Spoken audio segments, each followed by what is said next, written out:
Hi, my name's Ilma and welcome to my channel.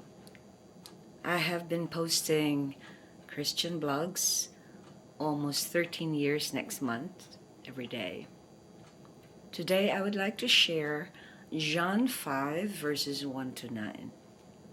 Here is the Word of God. After this, there was a feast of the Jews, and Jesus went up to Jerusalem. Now there is in Jerusalem by the sheep gate a pool, in Aramaic called Bethesda, which has 5 roofed colonnades. In this lay a multitude of invalids, blind, lame, and paralyzed. One man was there who had been an invalid for 38 years. When Jesus saw him lying there and knew that he had already been there a long time, he said to him, "Do you want to be healed?"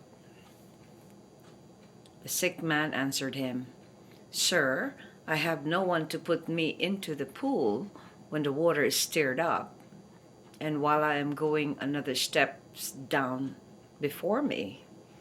Jesus said to him, "Get up, take up your bed and walk." And at once the man was healed, and he took up his bed and walked. Now that day was the Sabbath. John 5 verses 1 to 9. Here's my poem. The man with a victim mindset. When Jesus went up to Jerusalem, there was a feast going on. There is a pool by the sheep gate called Bethesda. The pool has 5 roof colonnades and infested with sick people. Some are blind, lame, paralyzed, and other kinds of infirmities. One man had been invalid for 38 years, and Jesus saw him. He came to the man to ask him if he wanted to be healed. Instead of a yes, he replied with his victim mindset story. Yet Jesus commanded him to get up and take up his bed and walk. My commentary. In this account, we see the compassion of Jesus to those who were all in need of healing. Interestingly, he helped this invalid for 38 years who didn't sound to be as enthusiastic to get healing. He had been so used to being stepped over and disregarded by those people who flocked to the pool daily for many years. There is an interesting way that he answered the question of Jesus, which reflects many of us today. We don't truly have a high expectancy of desire to be healed. Instead, we focus on the suffering and the drama we have suffered already and get stuck with a poor me mentality. I can't do a thing for myself. We stayed at the pity party.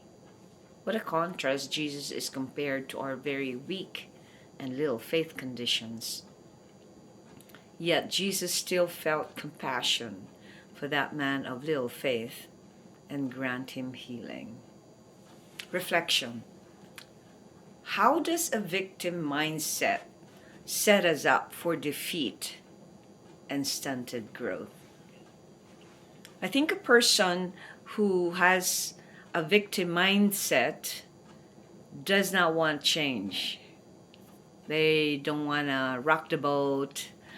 They feel comfortable no matter what they have been going through, as in this case, it's been 38 years.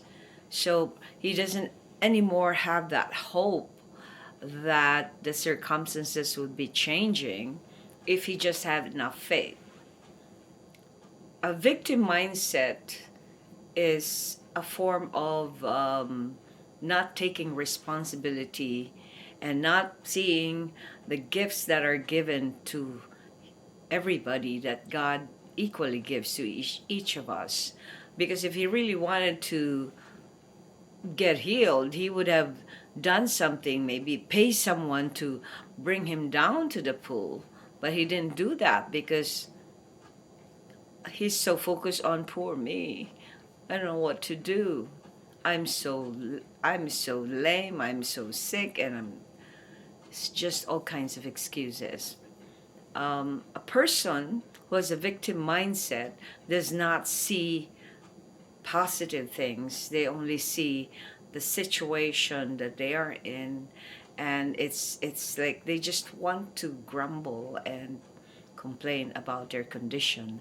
They just want attention that will draw more pity from others. They get off from knowing that other people pity them, which is kind of so sad. So it's important for us to recognize what part of our lives do we have that victim mindset, because that isn't a very good place to be, because that is the opposite of thankfulness. Because when you acknowledge and count your blessings, you will always be thankful. So I encourage you to reflect on these following verses and find some lessons that you need to learn so you avoid to have this victim mindset like this man had.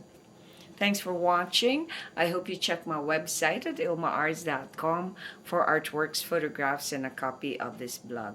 Please subscribe to my channel on YouTube so I could make more videos, give you the Word of God. And if you haven't already seen over 4,000 videos I've done over the almost 13 years I've been doing this daily, just type on YouTube or Google search Ilma's Poem Devotional.